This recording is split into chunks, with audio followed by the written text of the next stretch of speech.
Abahamya ba Yehova ni bantu ki? Tinova kumadzinza uyemiti. Tuva mu moko atandukanye kandi tuvuga indimi zitandukanye, ariko duhuje imyizerere kandi duhuje intego. Adoramos a Jehová. Dusenga Yehova, Imana ivugwa muri Bibiliya, akaba n'umuremyi w'ibintu byose. Nanga Kristonga. Turi abakristo, ubwo rero dukurikiza inyigisho za Yesu Kristo n'urugero yadusigiye.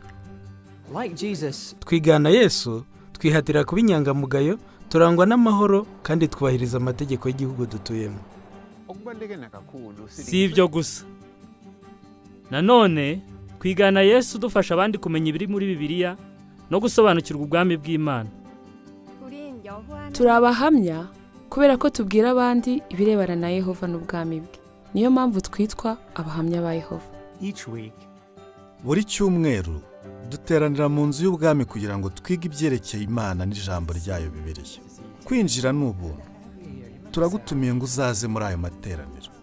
Niba wifuza kumenya aho inzu y'ubwami iherereye, uzabaza abahamya ba Yehova cyangwa ushakire ku rubuga rwa jawa.org.